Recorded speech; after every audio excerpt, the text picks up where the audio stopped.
नमस्कार। आज एक बहुत ही खूबसूरत कहानी की बात करते हैं जिसका नाम है the librarian and the lost artist. तो चलिए देखते हैं कि इस कहानी में क्या खास है। तो कहानी शुरू करने से पहले एक सवाल है जो शायद हम सबके मन में कभी ना कभी आता है। क्या कोई खोया हुआ जुनून, कोई पैशन कभी फिर से मिल सकता है? ये सवाल इस कहानी की आत्मा है और शायद हम सबकी जिंदगी से भी कहीं ना कहीं जुड़ा हुआ है। तो देखिए, हमारी कहानी की शुरुआत होती है दो बिल्कुल शांत जिंदगियों से। ये एक ठहराव और कह सकते हैं एक अंदरूनी संघर्ष की कहानी है, दो ऐसे लोगों की जो अपनी अपनी दुनिया में जी रहे हैं। अच्छा, तो हमारे दो मेन कैरेक्टर्स कौन हैं? एक तरफ है लाइब्रेरियन जो किताबों और कहानियों की खामोश दुनिया में रहती हैं, और दूसरी तरफ एक आर्टिस्ट जो अपने अंदर की खामोशी से जूझ रहा है। एक ऐसा आर्टिस्ट जिसकी कला कहीं गुम हो गई है। सोचिए, एक इंसान है जो बस अतीत की कहानियों को संजोए बैठा है, और दूसरा वो अपना भविष्य कैसे बनाना है यही भूल चुका है। दोनों जैसे अपनी अपनी जगह पर थम से गए हैं, एक तरह से एक ठहराव में कैद। और फिर कहानी में एक मोड़ आता है।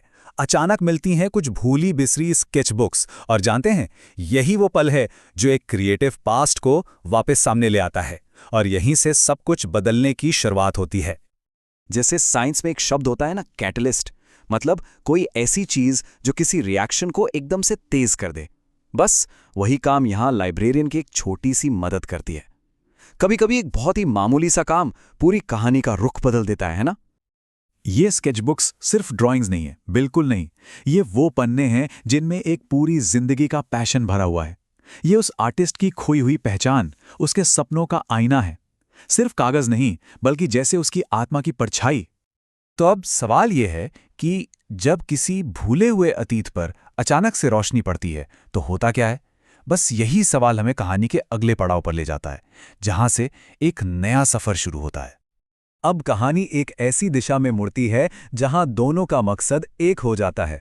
ये रीडिस्कवर करने की एक जर्नी है, एक ऐसी यात्रा जिसे वो अकेले नहीं बल्कि साथ मिलकर तय करते हैं। और उनका ये साथ कैसे आगे बढ़ता है, इसे हम 3 स्टेप्स में समझ सकते हैं। सबसे पहले अतीत के उस संदूक को खोला जाता है, फिर उसमें छुपी कहानियों को एक दूसरे के साथ बांटा जाता है, और तीसरा, जो सबसे जरूरी है, उस खोई हुई चिंगारी को फिर से हवा दी जाती है। वाकई एक बहुत खूबसूरत प्रोसेस है ये।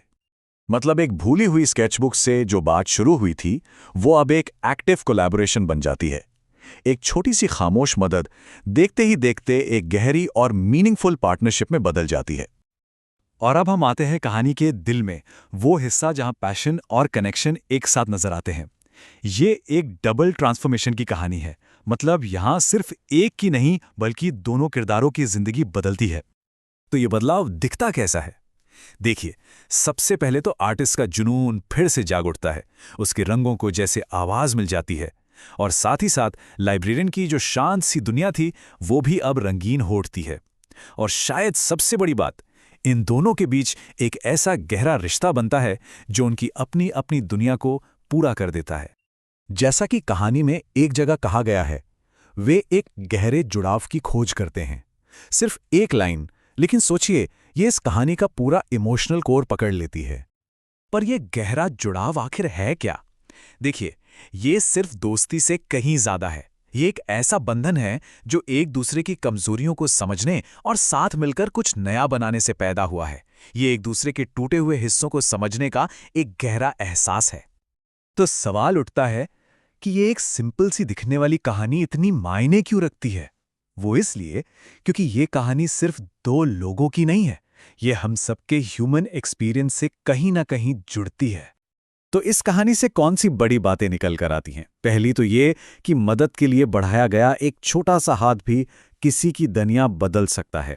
दूसरी बात, अपने अतीत को फिर से देखना कितना जरूरी है, क्योंकि अक्सर हमारे खोए हुए हिस्से वहीं छिपे होते हैं।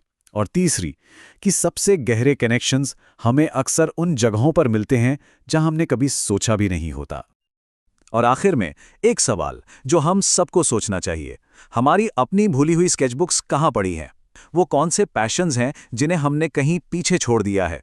और क्या पता, शायद किसी की जरा सी मदद से उन्हें फिर से जिंदा किया जा सकता हो।